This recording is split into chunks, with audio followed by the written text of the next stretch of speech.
kayo ng beach, tapos nakapaddle sila lahat, tatakbo ka in the middle, yung tinatawag nilang Indian Pass.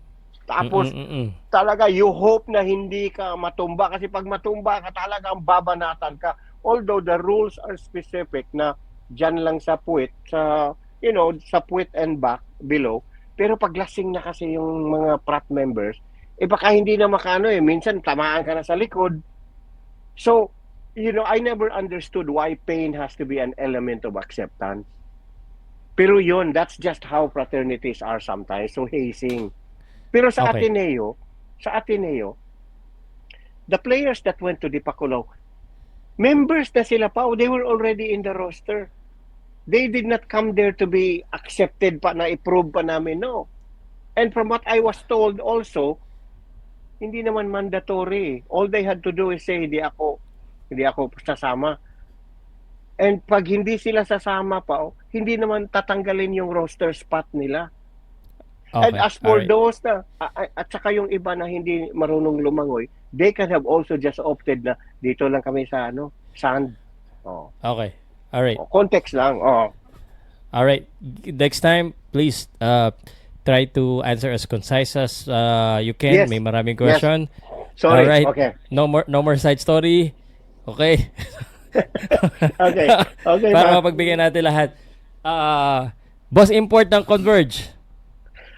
Meron na pero hindi pa. Sabi ni Gob, nag-usap kami ni Gob Delta Pineda kanina. Sabi niya, bukas na lang daw kasi nag-ano pa physical test pa just to be sure All na right. kasi pag ibigay natin tapos hindi pumasa sa Okay physical na test 'yon. All right, okay okay na, na. may import So, na. basta nag-give guys, yung mga ibang tanong nyo dito, nasagot na namin kanina. Balikan nyo na lang yung kay Bearfield, nasagot na namin. Kobe Paras, may nagtanong pa rin. Ano daw ba? May update ka ba kay Kobe Paras?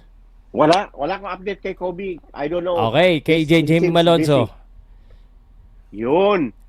Si May Jamie update? Update? Malonzo, Mm. si Jamie Malonzo, tinawagan ko. Sa awa ng Diyos, hindi sumagot. So, hindi natin Wala. alam but kung ma-approve yung kasi nag-appeal si Will Navarro na ma-lift ng ban niya, di ba? Kasi galing siya ng Korea. Kung ma-approve yun, may malaking chance na maghingi din ng Hinebra ng lifting ban for Jamie Malonzo. Okay. Next, Next. Question lang po, what would Gilas expect versus Brisbane Bullets for the tune-up game? well, tune-up game kasi it's not really a win vein kung gaano ka gagaling. Yeah. So, I still believe na itong dalawang games, talo tayo dyan. Sorry to say. Okay.